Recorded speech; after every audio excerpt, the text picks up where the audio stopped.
RMC s'engage pour vous avec Amélie Rosic. Bonjour Amélie. Bonjour. Aujourd'hui, vous avez répondu à l'appel à l'aide d'une quarantaine d'habitants de Seine-Saint-Denis. Oui, ce matin, je vous emmène à Drancy, banlieue nord de Paris, 70 000 habitants, un centre commercial, une zone industrielle et des quartiers résidentiels, notamment le quartier de l'économie et ses petites maisons tranquilles, enfin plus vraiment tranquilles depuis qu'une entreprise de terrassement s'est installée il y a un an à quelques mètres des habitations. Écoutez.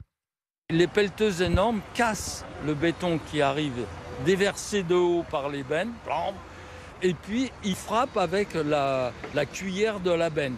Le bruit, c'est celui-là chez moi. Et ça dure absolument toute la journée, y compris le samedi d'ailleurs. Chez moi, ça vibre, il y a des fissures et tout ça, c'est invivable. En plus, je suis opérée d'un cancer, je suis à la maison toute la journée, invivable. Tellement invivable que les habitants ont carrément acheté un sonomètre pour mesurer le bruit. Ils ont relevé plus de 85 décibels autour de chez eux. C'est un niveau dangereux pour l'audition en cas d'exposition prolongée, ce qui est leur cas. Est-ce que la mairie, est-ce que la préfecture sont au courant ? Absolument. Les habitants alertent la mairie depuis un an, persuadés d'être dans leur bon droit en plus, puisque si on regarde le plan local d'urbanisme que nous avons consulté, ils sont bien en zone résidentielle et non en zone industrielle, ce qui voudrait dire qu'une entreprise de terrassement n'a rien à faire là. C'est l'argument en tout cas qu'a fait valoir la mairie et les habitants auprès de la préfecture de Seine-Saint-Denis. Sauf que les services de l'État ne se sont déplacés qu'une seule et unique fois en avril dernier. Et cette fois-ci, ils n'ont pas révélé de nuisances majeures, nous dit-on. Désespérés, les riverains se sont donc tournés vers nous. Et on sait que vous faites des miracles, Amélie. On a essayé, nous avons contacté l'entreprise.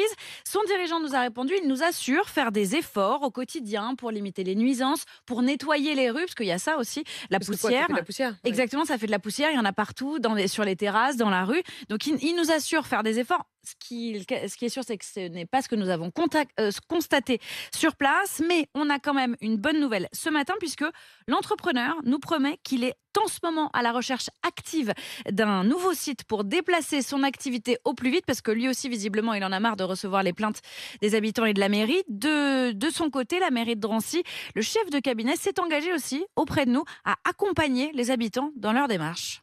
On va procéder notamment à des relevés avec le laboratoire central de la préfecture de police de Paris pour mesurer les nuisances en termes de poussière notamment et les conséquences sur la santé des riverains. Nous, on leur apportera, c'est la promesse qu'a fait Madame le maire, tout le soutien matériel ou financier dont ils ont besoin pour pouvoir agir en justice et caractériser leurs préjudices.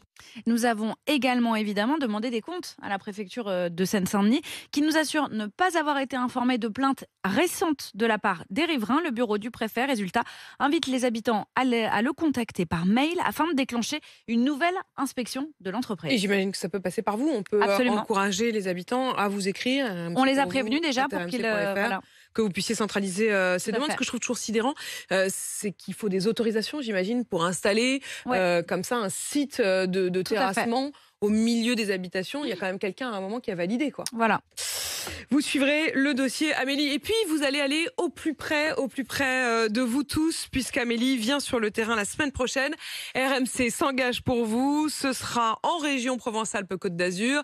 Toutes vos questions, tous vos dossiers, vous les envoyez à Amélie. Elle viendra à vos côtés la semaine prochaine. Vous écrivez rmcpourvous@rmc.fr. Amélie Rosic en région PACA, c'est la semaine prochaine. Il est 7h12.